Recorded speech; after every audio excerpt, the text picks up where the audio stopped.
지난 주간 저는 한 통의 전화를 받았습니다. 거기가 방림교회 맞아요? 예, 맞습니다. 담임 목사 바꿔주세요. 제가 담임 목사인데요. 그 예수 믿는 사람이 그러면 됩니까? 다짜고짜 하는 말이, 가시가 돋친 말이 돌아옵니다. 그 예수 믿는 사람이 그러면 됩니까? 그도 교회의 중요한 직분을 맡았다는데 그러면 됩니까? 선생님 도대체 무슨 일로 그러십니까? 그리고 선생님은 누구십니까? 알 것 없고 하도 경우 없는 짓을 해서 내가 화가 나서 전화를 했습니다. 그거 똑바로 좀 가르치세요. 예수 믿는다고 말을 하지 말든지. 그러게요. 무슨 일로 그렇게 화가 났는지 모르겠지만 제가 대신 사죄하겠습니다. 우리가 다 그렇게 부족한 사람입니다. 그래서 우리가 예수님 믿는 것 아니겠습니까? 라고 대답하려고 했는데 그냥 뚝 끊어버리는 거예요.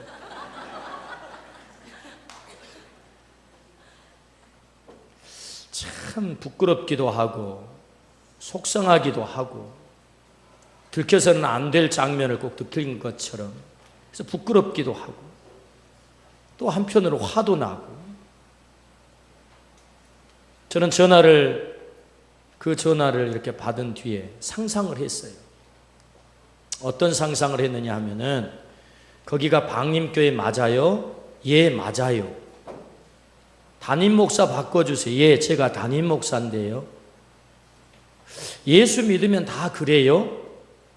아니, 뭐가요? 우리 옆집에 방림교회 다니는 성도가 있는데 그 사람 때문에 매번 제가 감동을 합니다. 그래서 방림교회가 궁금해졌습니다. 내가 조만간에 방림교회를 꼭 가고 싶습니다. 예수 믿는 사람은 다 그래요? 하는 전화를 하면 얼마나 좋을까 상상을 했습니다. 인도의 유명한 지도자 간디는 우리 크리스천들에게 가슴 아픈 이야기를 남겼습니다. 예수님은 좋다. 예수 믿는 사람은 싫다.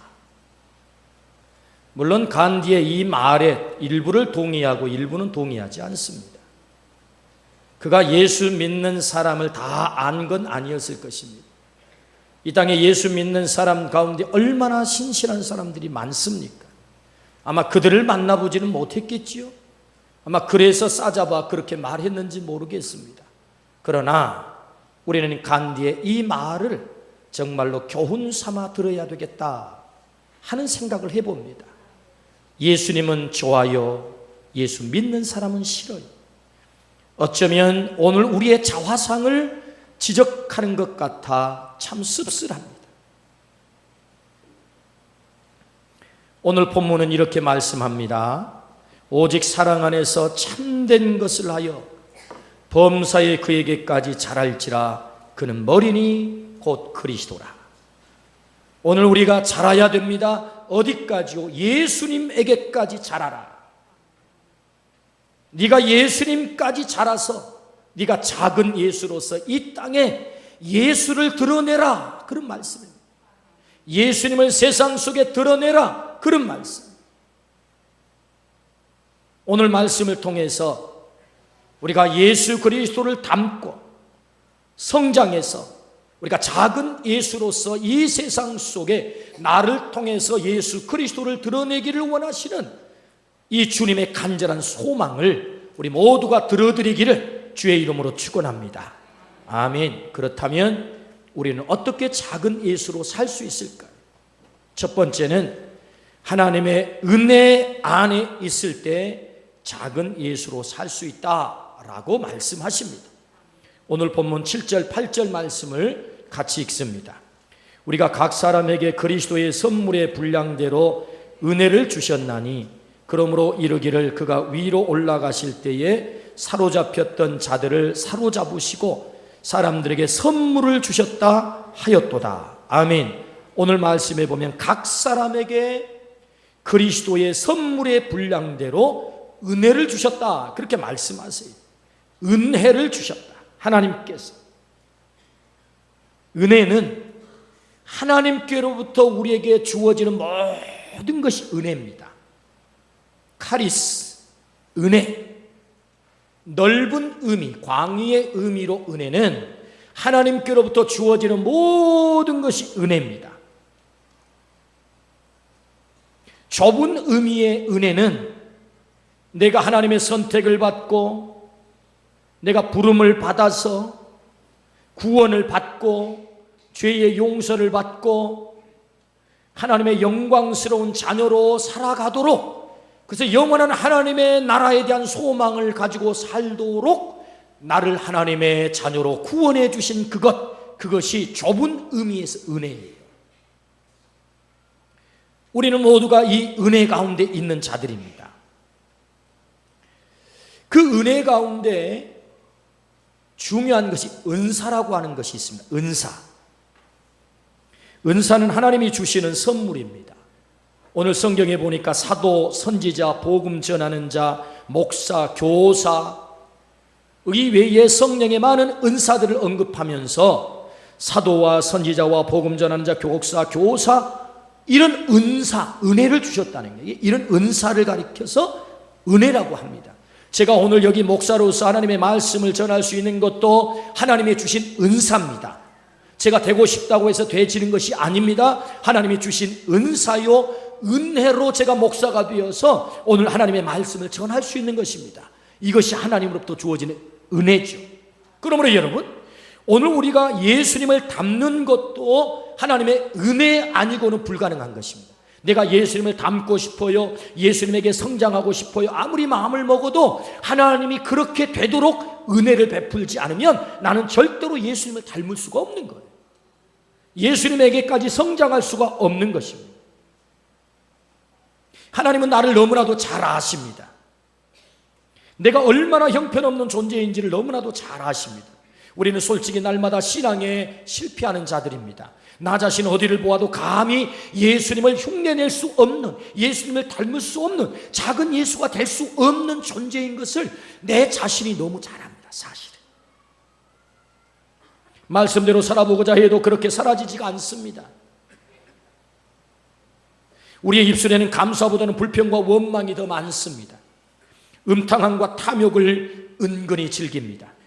진실해야 될 자리에서 거짓과 타협을 합니다. 용서하고 사랑해야 함에도 불구하고 원수처럼 담을 쌓고 살아가는 것이 우리들의 모습입니다. 미움과 원한으로 가슴에 분노를 가지고 살아갑니다. 우리는 부끄럽게도 날마다 신앙에서 실패하는 자들이요, 하나님의 자녀로서도 사실은 신앙에서 실패하는 자들입니다. 그럼에도 불구하고 주님은 우리에게 엄청난 기대를 하십니다. 너는 예수님에게까지 성장해라. 네가 작은 예수가 되라. 예수 그리스도를 세상 속에서 네가 드러내라 라고 주님께서 우리에게 엄청난 기대를 하세요. 사실은 내 자신을 들여다보면 그렇게 될 자가 아닌데, 그럴 수도 없는데 하나님은 우리에게 그런 엄청난 기대를 하셔요. 여러분, 실망투성이 나에게 왜 이토록 엄청난 기대를 하십니까? 그것은 내가 하나님의 자녀이기 때문에 그렇습니다. 하나님의 자녀이기 때문에 하나님이 기대를 하시는 거예요. 하나님은 그의 자녀에게 은혜 베풀기를 좋아하십니다. 하나님은 그의 자녀가 된 순간 우리는 최고의 가능성을 지닌 존재가 됐다라고 말씀하세요. 내가 하나님 앞에 오기 전까지는 내가 최악의 존재였지만 내가 하나님 앞에 온 순간, 내가 하나님을 믿어 예수 그리스도를 구주로 고백해서 하나님의 자녀가 된 순간 나는 최상의 가능성의 존재가 된 것입니다. 내 속에 하나님의 형상을 회복시켜 주시고, 그리고 나를 향하여서 너는 예수 그리스도를 닮을 수 있고, 뿐만 아니라 그 예수 그리스도를 세상 속에 드러낼 수 있는 작은 예수로 살아갈 수 있어라고 최상의 가능성을 내게 주신 거예요. 그러므로 하나님은 기대하십니다. 여러분, 이것을 우리는 보장된 은혜라고 합니다. 무슨 은혜요? 보장된 은혜. 그분이 나의 아버지가 되시니까 그 자녀를 책임지시는, 그 자녀가 잘 되기를 원하시는 보장된 은혜. 여러분, 내 수준을 보고 주님께서 내게 은혜를 베푸는 게 아니에요.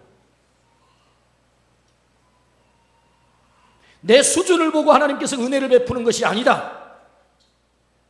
제 아들이 우수수수수수 성적표를 가지고 온다고 해서 제 아들을 사랑하는 게 아니고, 제 아들이 가가가 양가 성적표를 가지고 와도 저는 사랑합니다. 왜? 내 아들이니까. 이것이 보장된 은혜인 거예요. 신분 때문에 사랑한 것입니다. 신분 때문에 은혜를 주는 거예요. 내 수준을 보고, 내 도덕적 수준, 영적 수준, 윤리적인 수준, 이 땅에서 하나님의 말씀을 얼마나 잘 성실하게 지켰는가에 이 수준을 보고 하나님께서 내게 은혜를 베푼다는 얘기가 아니고, 나는 여전히 하나님 앞에 실망투성이이고 신앙에 있어서 오늘도 실패하면서 살았지만 나를 하나님의 자녀 삼으신 그 은혜 때문에, 그 신분 때문에, 너는 내 자녀야, 그러므로 나는 아버지로서 너를 책임질 거야 라시는 이 보장된 은혜. 그러니까 우리에게 하나님이 은혜를 주시는 것은요, 우리의 수준 때문에 은혜를 주는 게 아니에요. 신분 때문에, 신분, 우리가 하나님의 자녀라고 하는 신분 때문에 은혜를 주시는 것입니다. 할렐루야. 한 아들이 학교를 다니는데 성적표를 가져왔다죠. 가가가가 양가 이런 성적표를 가져왔대. 이 아버지께서 아들에게 하시는 말씀이, 아들아, 너는 너무 한 과목만 집중하는 거 아니냐? 참 긍정적인 아빠예요. 가가가 양가 했는데도 그걸 기분 나빠하지 않고 너 한 과목만 너무 열심히 하는 거 아니냐? 여러분, 우리의 자녀들이 어떤 수준을 유지하기 때문에 우리가 사랑하는 것입니까? 그들에게 필요를 공급하는 것입니까? 저는 제 아들 때로 실망할 때가 많습니다. 기대를 채우지 못할 때가 많습니다. 엉터리 성적표를 받아올 때도 있습니다. 그럼에도 불구하고 저는 그 아들을 책임지기로 작정을 했습니다. 왜? 나를 닮은 내 자식이니까. 이것이 하나님이 우리에게 주시는 은혜입니다. 이걸 보장된 은혜라고 합니다. 신분 때문에, 우리가 하나님의 자녀 됐다고 하는 이유 때문에 우리에게 은혜를 베푸시는 것. 내가 어떻게 작은 예수로 세상에서 살아갈 수 있습니까? 은혜 안에 있게 되면 하나님은 우리를 하나님의 자녀로 택하셔서 하나님의 은혜를 베풀기를 원하세요. 중요한 것은 내가 하나님께 붙어 있는 것입니다. 여러분, 신명기 4장에 보면 하나님께 붙어 있어, 오직 네가 살 길은 하나님께 붙어 있어야 돼. 다바크, 히브리 말로 다바크라고. 하나님께 붙어 있어야 네가 산다라고 말씀하세요. 우리가 하나님을 떠나는 순간 우리는 생명을 잃게 되는 것입니다. 하나님의 은혜가 공급이 끝나게 되는 것입니다. 그러면 우리가 붙어 있는 것이 중요한 것입니다. 예수님은 말씀하십니다. 포도나무 가지가 원줄기 되는 포도나무에 붙어 있으면 저절로 열매를 맺는다는 거예요. 우리가 하나님에게 붙어 있으면 하나님의 은혜는 계속 공급될 줄로 믿습니다. 신분 때문에, 우리가 하나님의 자녀라고 하는 신분 때문에. 그래서 우리는 예수님을 닮을 수 있는 능력이 생기는 것입니다. 바로 그 은혜로 우리가 작은 예수로 살아갈 수 있는 거죠. 여러분, 탕자가 먼 타국의 아버지의 유산을 가지고 가서 무슨 출세했기 때문에, 성공했기 때문에, 굉장한 옷을 입고 왔기 때문에 아버지가 그를 껴안고 입을 맞추고 사랑한 것입니까? 그렇지 않습니다. 그는 실패한 인간으로 돌아왔지만, 여전히 냄새나는 인간이었지만 아버지는 그를 끌어안고 입을 맞추고 그를 위해서 잔치를 합니다. 왜? 아들이기 때문에. 아버지로서 그에게 책임을 지는 거죠. 이것이 하나님의 은혜입니다. 내 수준을 보고 하나님의 은혜를 주는 거 아닙니다. 내 신분 때문에, 내가 하나님의 자녀 되었기 때문에 하나님께서 내게 오늘도 은혜를 베푸시는 줄로 믿습니다.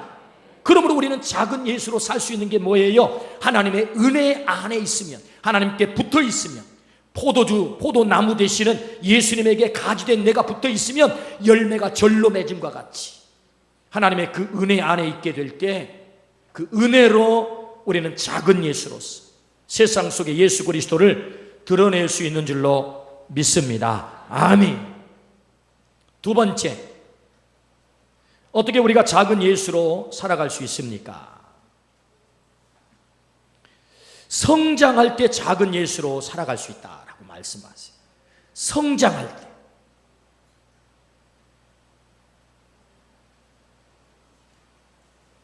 오늘 본문 13절 말씀을 같이 한번 읽어보시겠습니다. 시작. 우리가 다 하나님의 아들을 믿는 것과 아는 일에 하나가 되어 온전한 사람을 이루어 그리스도의 장성한 분량이 충만한 데까지 이르리니. 아멘. 오늘 이 말씀에 보면 온전한 사람을 이루어 그랬습니다. 이 온전한 사람을 이루기 위해서는 어떻게 해야 됩니까? 하나님의 아들을 믿는 것, 믿는 것, 아는 일, 아는 일과 믿는 것이 하나가 되어서 온전한 사람을 이루어, 이 온전한 사람은 더할 나위 없이 완전히 성장한 인간이라는 뜻입니다. 완전히 성장한 성숙한 인간이다. 온전한 사람을 이루어. 그러니까 온전한 사람을 이루려면 어떻게 하래요? 믿는 것, 예수 그리스도를 믿는 것, 예수 그리스도가 하나님이시다, 성자 하나님이시다, 내 생명을 책임지신다, 믿는 것, 믿는 것과 그분을 아는 것. 여러분, 그분을 알아야 우리가 그분을 믿을 수 있지 않겠습니까? 지신행, 알고 믿고 행하는 것이 일치를 이룰 때 온전한 사람을 이루게 된다는 거예요. 우리 주님은 말씀하십니다. 진리를 알지니 진리가 너희를 자유케 하리라. 기독교를 가리켜 우리는 진리의 종교라고 합니다. 그 진리 대신 예수 그리스도, 그 예수 그리스도를 알 때 우리는 믿을 수 있는 거예요. 그래서 여러분, 예수님은 그 제자들을 데리고 다니면서 자신을 자꾸 알리잖아요. 풍랑이 치는 바다에 배를 타고 가면서 제자들로 하여금 엄청난 고난 속에 빠지게 만든 다음 일어나서 바람을 꾸짖고 파도를 꾸짖어서 그것을 잔잔하게 할 때 제자들이 놀래가지고 저가 뉘기에 이렇게 고백을 해요. 누구긴 누구예요? 삼라만상 우주를 잠잠하게 만드시는 우주의 실제적인 운행자가 바로 나야. 그걸 깨닫게 하는 거죠. 알려줬다 그 말이에요.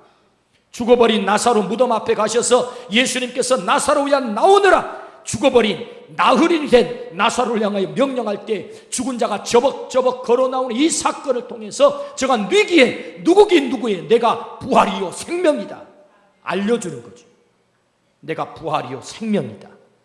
아멘 합시다. 그걸 알려주는 거예요. 진리 되시는 예수 그리스도를 알게 하는 거예요.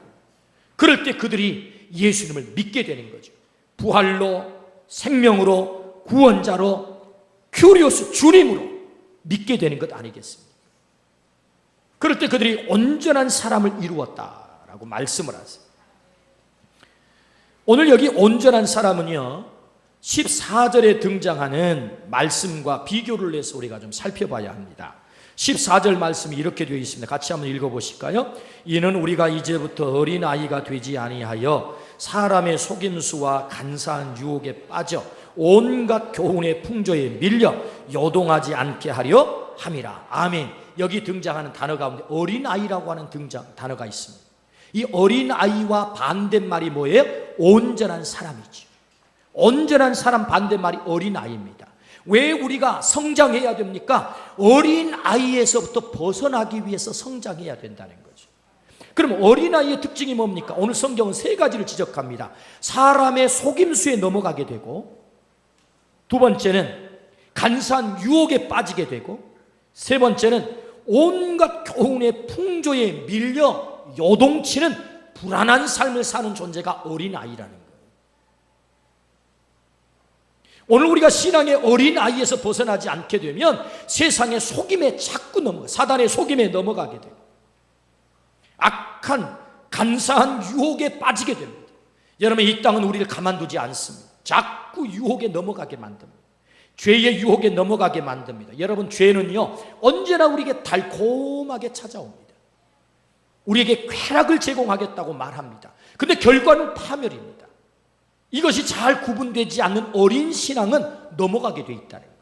그러면 어린이의 일을, 어린아이의 자리를 벗어나야 되는 것입니다. 성장해서 뿐만 아니라 온갖 교훈의 풍조에 밀려, 우리 주님 로마서 12장 말씀하기를 이 세대를 본받지 말라, 이 시대의 풍조를 본받지 말라. 이 세대는 자꾸만 우리를 윤리적인 기준을 없애버립니다. 도덕적인 기준을 없애버립니다. 절대 도덕적인 기준이 없다고 말합니다. 네가 주인이야. 너의 인생은 너의 것이야. 네 마음대로, 너의 감정 끌린 대로 살아. 이것이 세상의 유혹인 것입니다. 성경은 그렇게 말하지 않습니다. 왜 오늘 여러분 세상이 이렇게 혼란스러워지는 것입니까? 사단은 우리에게 세상의 풍조에 빠져서 그렇게 살아가라고 자꾸 내모는 것입니다. 그래서 성의 정체성도 모호해지는 것입니다. 트랜스젠더가 생겨나는 것입니다. 그래서 남자와 남자가 결혼을 하고 여자가 여자를 결혼하는 것이 당연한 거라고 생각을 하는 것입니다. 하나님께서 창조주신 가정도 파괴시키는 것이 당연하다고 세상의 풍조는 자꾸 얘기하는 것입니다. 아닙니다. 세상의 풍조, 온갖 교훈의 풍조에 밀려 요동한, 우리가 어린 아이일 때는 불안할 수밖에 없습니다. 넘어질 수밖에 없습니다. 유혹에 넘어갈 수밖에 없는 것입니다. 결국 결론이 무엇입니까? 파멸이죠. 그래서 온전한 사람을 이루어, 성경은 그렇게 말씀하는 것입니다. 온전한 사람을 이루도록 성장하라. 오늘 우리 모두가 온전한 사람으로 성장하기를 주의 이름으로 축원합니다. 언제까지 우리가 갓난아기처럼 엄마의 젖을 먹고 얼레주고 달래주고 찾아가지고 그렇게 하라고 그 얘기를 들어야 우리의 신앙생활을 할 수 있겠습니까? 주님이 원하는 것은 그리스도의 군사가 되어서 생명의 복음을 들고 세상을 정복하라. 아직도 어둠 속에 헤매는 자들을 세상의 복음으로 정복하라 라고 말씀하시는 것입니다. 오늘 우리 모두가 온전한 사람을 이루어서 어린아이의 일을 벗어버리기를 주의 이름으로 축원합니다. 그러므로 여러분, 성장은 선택이 아닙니다. 하나님의 명령입니다. 반드시 그렇게 되어야 되는 것입니다. 그래서 우리가 성장함으로 어린아이의 일을 벗고 주님께서 우리에게 기대하시는 작은 예수의 삶, 세상 속에 예수 그리스도를 드러내는 삶, 그런 삶을 살아야 될 줄로 믿습니다. 그렇다면 우리가 어떻게 성장할 수 있겠어요? 세 가지를 살펴봅니다. 첫 번째는 진리를 말하도록 훈련하라, 그렇게 말씀하세요. 오늘 본문 15절 말씀을 같이 한번 읽어봅니다. 시작. 오직 사랑 안에서 참된 것을 하여 범사에 그에게까지 자랄지라. 그는 머리니 곧 그리스도라. 아멘. 오늘 말씀에 참된 것을 하여 범사에 그에게까지 자랄지라 그랬어요. 여기 참된 것을 하여 라는 말을 알레듀온 테스 그렇게 쓰는데, 이 말의 뜻은 진리를 말하여, 그런 말입니다. 그러니까 진리를 말하여 성장하라는 거예요. 그에게까지 자라라. 진리를 말하여 그에게까지 자라라, 그런 말씀이죠. 그러면 여러분, 우리가 진리를 말함으로 성장할 수 있다는 것인데, 여러분, 내가 진리를 말하기 위해서는 어떻게 해야 됩니까? 진리 안에 있어야 됩니다. 내가 먼저 진리 안에 있을 때 내가 진리를 말할 수 있죠. 그러므로 진리 안에 있다는 말이 무슨 말입니까? 예수님께서 그 제자들을 3년씩 데리고 다니면서 훈련을 시킵니다. 결론이 뭐예요? 진리를 말하기 위해서, 복음을 말하기 위해서, 진리를 알지 못하는 사람들에게 진리를 말하도록 하기 위해서 3년씩 예수님께서 가장 심혈을 기울여서 하신 일이 제자 훈련이에요. 그래서 그 제자들을 철저하게 데리고 다니면서 진리 안에, 진리 대신 예수 그리스도 안에 있게 만듭니다. 결국 예수님의 제자들은 진리 안에서 훈련받음으로 마침내 예수님이 떠난 이후에 그들이 진리를 말함으로 세상을 복음으로 정복하게 된 줄로 믿습니다. 아멘. 그러므로 여러분, 우리가 성장하기 위해서는 첫 번째 해야 되는 것은 진리로 훈련을 받아야 돼요. 하나님의 말씀은 살았고 운동력이 있어 좌우에 날쌘 예리한 검처럼 우리의 심령 골수를 찔러 쪼갠다라고 말씀하세요. 하나님의 말씀으로 훈련될 때 내 삶이 회복된다라고 말씀하죠. 필요 없는 것들이 제거된다고 말씀하죠. 하나님의 궁극적인 목표를 알게 되고 예수 그리스도의 가치관을 알게 되고 예수 그리스도의 삶을 내 삶 속에 담게 되는 것입니다. 할렐루야. 그러므로 진리 안에서 훈련하라. 그래야 우리가 성장할 수 있다. 저랑 함께 사는 사람이 저한테 늦은 나이에, 그것도 거의 40이 다 돼가지고 제가 자전거를 타고 싶어요, 그러는 거예요. 자전거 가르쳐 달라는 거죠. 그래서 제가 이론 강의를 시작했습니다. 자, 자전거를 타기 위한 이론 강의 시작. 첫 번째, 안장에 앉는다. 두 번째, 핸들을 잡는다. 세 번째, 페달을 밟는다. 그리고 열심히 굴른다. 끝. 여러분, 자전거 타는 이론 굉장히 간단합니다. 자전거 올라타가지고 계속 페달을 밟고 핸들을 틀면 되는 거예요. 여러분, 이거 모르는 사람 누가 있어요? 그래서 저랑 아는 그 사람이 이제 자전거를 탔습니다. 타집니까?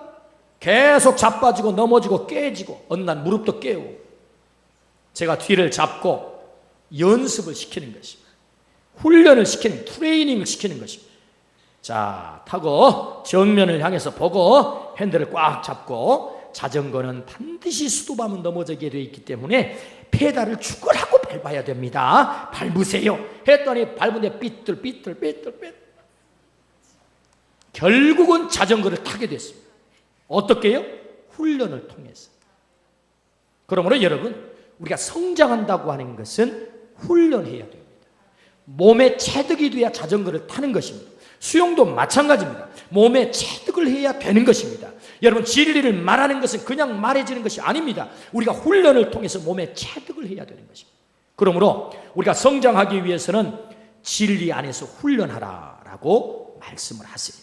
오늘 우리 모두가 날마다 하나님의 말씀 안에서 훈련하기를 주의 이름으로 축원합니다. 그러므로 훈련의 자리를 피하지 마십시오.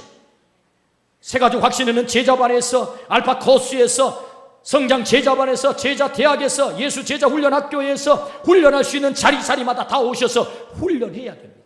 말씀이 있는 자리에 오셔서 훈련을 받아야 되는 것입니다. 혼자 훈련되는 것은 없습니다. 디모데전서 4장 7절 말씀에 망령되고 허탄한 신화를 버리고 경건에 이르도록 내 자신을 연단하라, 트레이닝하라, 그런 말씀이죠. 디모데전서 4장 8절 말씀에 육체의 연단은 약간의 유익이 있으나 경건은 범사에 유익하니 금생과 내생에 약속이 있느니라. 할렐루야, 아멘. 이 연단, 이 트레이닝하라. 그럴 때 우리가 경건하여 예수 그리스도를 닮게 되고 성장하여 작은 예수로 이 땅에서 살아가게 되는 줄로 믿습니다. 아멘. 두 번째, 어떻게 우리가 성장할 수 있습니까? 성장의 목표가 예수 그리스도다. 이 목표를 분명히 하라라고 말씀하세요. 에베소서 4장 15절 오늘 본문 말씀을 다시 한번 읽습니다. 오직 사랑 안에서 참된 것을 하여 범사에 그에게까지 자랄지라. 그는 머리니 곧 그리스도라. 아멘. 우리의 목표를 정확하게 정해 주십니다. 우리가 성장해야 되는 곳이 어디입니까? 예수 그리스도에게까지 성장해야 되는 것입니다. 우리 모두 예수 그리스도에게까지 성장하기를 주의 이름으로 축원합니다. 스스로 제한시키지 마십시오. 나는 절대로 예수님을 닮을 수 없는 인간입니다. 자기의 가능성을 스스로 제한시키지 마세요. 하나님은 우리에게 무한한 가능성이 있다고 말씀하십니다. 너는 예수님에게까지 성장할 수 있어.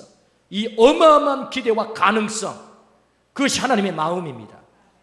저는 코끼리 다큐멘터리를 본 적이 있습니다.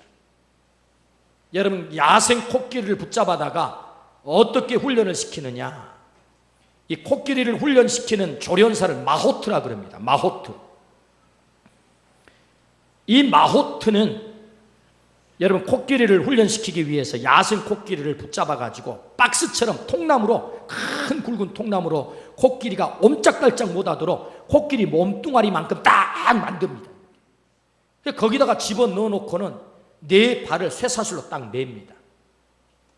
그리고는 꼼짝도 하지 못하게 5일에서 10일 정도 굶겨버려요. 완전히 동물 학대죠. 그래가지고 한 10일쯤 굶게 되면 얘가 기운이 없어집니다. 그리고는 이 마호투 손에는 쿼창이라는 게 있습니다. 쿼창은 뭐냐? 나무 자루, 이만한 나무 자루 끝에다가 갈고리 같은 게 있어요. 쇠 갈고리. 끝이 뾰족한. 그래가지고 이 코끼리 등에 올라타가지고 말을 안 들으면 코끼리 정수리를 찢는 것입니다. 얼마나 잔인한지 모릅니다. 피가 막 납니다. 사람은, 이게 코끼리는 본능적으로 사람을 등에 잘 태우기를 싫어합니다. 근데 나중에 여러분 코끼리, 훈련된 코끼리 한번 보십시오. 5톤이 넘는 코끼리가 자기보다 50배나 작은 사람을 태우고 그 마호트에 손가락 하나에 이리 가고 저리 가고 다 그렇게 합니다. 어떻게 이렇게 훈련이 됐느냐? 여러분, 코끼리를 딱 가둬가지고 그의 능력을 제한시키는 것입니다. 너는 이렇게밖에 할 수 없어. 이 쿼창을 너는 절대로 이길 수 없고 마호트를 절대로 이길 수 없어.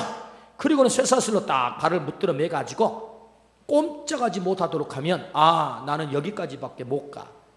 나중에는 조그만 기둥에 매놔도 이 코끼리 힘이 어마어마하게 센데도 거기 딱 쇠사슬을 매놓은 순간 움직이지를 못하는 거죠. 스스로의 그 능력을 쿼창이, 쇠사슬이 제한시켜버리는 거예요. 그래서 여러분, 5톤이 넘는 5,000kg가 넘는 이 코끼리가 100kg도 안 되는 인간한테 쩔쩔매는 것입니다. 이 세상은 자꾸만 우리를 이렇게 너는 불가능해, 가능성이 없어, 너는 안 돼, 네가 언감생심 무슨 예수님을 닮아, 어림도 없지 라고 우리의 능력을 자꾸 제한시키는 것입니다. 너는 작은 예수가 예수 그리스도를 세상 속에 드러낼 자격이 없는 거야 라고 자꾸 코창으로 우리를 꿰는 것입니다. 찌르는 것입니다. 그래서 우리는 스스로 우리의 가능성을 제한시킵니다. 성경은 아니라고 말합니다. 아니야, 너는 무한한 가능성이 있어. 예수 그리스도에까지 성장할 수 있어. 너의 목표는 예수 그리스도야. 할렐루야. 예수 그리스도가 우리의 목표가 되기를 주의 이름으로 축원합니다. 우리가 예수 그리스도 안에 가게 되면 우리에게는 무한한 가능성이 있는 것입니다. 하나님이 그 가능성을 우리에게 주시겠다고 말씀하셨어요. 그러므로 우리가 어떻게 성장할 수 있습니까? 예수 그리스도가 우리의 목표다. 그 목표를 분명히 할 때 우리는 성장할 수 있다라고 말씀하십니다. 세 번째, 우리가 어떻게 성장할 수 있습니까? 거룩한 자리에 있어야 성장한다. 그렇게 말씀하세요. 여러분, 우리가 성장하기 위해서는 어느 자리에 우리가 있느냐가 굉장히 중요합니다.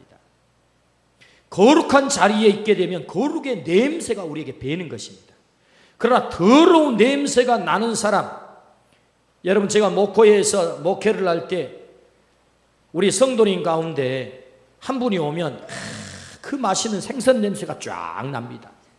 좋게 표현해서 맛있는 생선 냄새지 비린 냄새가 쫙 납니다. 아무리 목욕을 하고 아무리 옷을 갈아입고 와도 비린 냄새가 쫙 납니다. 그 집사님 뭐 하시는 분이냐? 배를 하신 분입니다. 그래서 계속 생선을 만지다 보니까 몸에 다 배는 것입니다. 여러분, 우리가 거룩한 자리에 가 있어야 거룩의 냄새가 배게 되는 줄로 믿습니다. 기도의 자리, 말씀의 자리, 예배의 자리, 거룩한 성도들과의 교제의 자리에 있을 때 우리가 거룩해지는 거예요. 새 속에 들어가 가지고 거룩하지 않는 사람들과 어울리다 보면 나도 모르게 냄새가 배게 되는 것입니다. 새 속에 냄새가 배게 되는 것입니다. 그러므로 우리가 거룩한 삶을, 거룩한 자리에 있을 때 우리가 성장할 수 있다. 영성신학자 리차드 포스터는 현대인들이 왜 거룩하게 살지 못하는가? 3B 때문이다, 3B 때문이다, 그렇게 말을 했어요. 첫 번째는 B지, 너무 바쁘다. 두 번째 B는 body, 너무 육적이다. 세 번째 B는 boisterous, 너무 시끄럽다. 3B 때문에 오늘 현대인들이 거룩하게 살지 못합니다. B지, 너무 바빠요. 사단은 우리를 자꾸 바쁘게 만듭니다. 하나님을 집중하지 못하도록 만듭니다. 너무 육적이에요. 육에는 너무너무 관심이 많아요. 제가 며칠 전에 TV를 통해서 보았는데 세상에 그분은 얼굴 성형수술을 40번 했더만, 40번. 그분의 목표는 한가인입니다. 한가인. 내가 한가인 되고 말 거야 해가지고 뜯어고치는데 한가인이 된 게 아니라 더 망가져 버렸어요. 오늘 현대인들은 육은 얼마나 관심이 많은지 모릅니다. 여러분, 성형수술 나쁜 건 아닙니다. 해야 됩니다. 그래야 성형 의사들도 먹고 삽니다. 그런데 여러분, 중요한 것은 우리의 육에 대해서는 그토록 관심이 많습니다. 육의 아름다움을 위해서는 모든 것을 포기할지는, 모든 것을 투자할지는. 그러나 영의 아름다움을 위해서, 영이 살기 위해서는 우리는 별로 시간 투자하지 않습니다. 여러분, 사격수가 반드시 사격을 하기 위해서, 정조준을 하기 위해서는 클릭 조정을 합니다. 군대 가면 클릭을 배웁니다. 그것은 총 자체가 가늠쇠와 가늠자가 정조준이 안 되어 있는 총이 있습니다. 그러면 이 클릭을 조정해가지고 너무 오른쪽으로 총알이 나가면 왼쪽으로 총알이 갈 수 있도록 클릭을 조정하는 것입니다. 너무 육적으로 현대인들이 클릭이 조정되어 있어요. 그래서 영적인 클릭 조정이 필요한 것입니다. 오늘 리차드 포스터 목사님의 이 얘기 가운데 너무 육적이다, 바디, 이 몸에만 관심이 많다. 그러므로 여러분, 오늘 우리가 거룩하게 살기 위해서는 영의 관심을 가져야 될 줄로 믿습니다. 그러므로 오늘 거룩한 자리에 가 있을 때 우리는 성장할 수 있다. 어떤 성도님이 제게 문자 메시지를 보내오셨는데 참 알쏭달쏭한 암호 같은 얘기입니다. 여러분 한번 해석을 한번 해보십시오. 자왈, 월화, 상어 잡고, 수목, 칼과 꽃 하면 토일 금나와라 뚝딱이라. 그래서 저는 이 말이 도대체 뭔 말인가, 이게 해석이 안 되는 거예요. 전화를 했어요. 아니 성도님, 자활 월화 상하 잡고 수목 또 칼과 꽃 하면 토일 금나와라 뚝딱이라. 이 도대체 뭔 말입니까? 아니 목사님 그거 모르세요? 아니 제가 해석해 드리지요. 공자왈 월요일 화요일은 상어 드라마를 보고, 수요일 목요일은 칼과 꽃을 보고, 토요일 일요일은 금나와라 뚝딱을 보며 일주일이 간다라는 뜻입니다.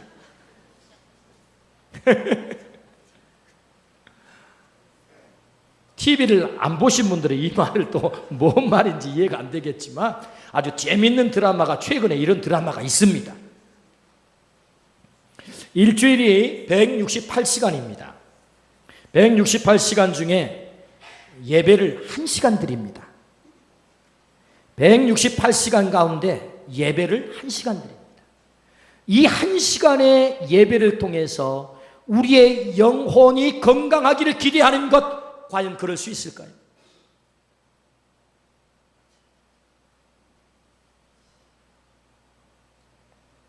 적어도 하루 3끼 음식을 먹어야 우리는 우리의 건강을 유지한다고 생각합니다. 일주일에 1시간 우리는 예배를 드리고 우리의 영혼의 건강을 기대합니다. 우리가 거룩해지기를 기대합니다. 예수님을 닮기를 기대합니다. 과연 이것이 가능할까요? 168분의 1 그 시간을 투자하고, 그러므로 주님은 우리가 성장하기 위해서, 온전한 사람을 이루기 위해서, 예수 그리스도를 닮기 위해서, 예수 그리스도에게까지 성장하기 위해서 네가 거룩한 자리에, 기도하는 자리에, 말씀 있는 자리에, 예배하는 자리에, 거룩한 성도와 교제하는 자리에 오늘 또 너를 노출시켜라. 그래야 네가 성장할 수 있다라고 말씀하는 것입니다.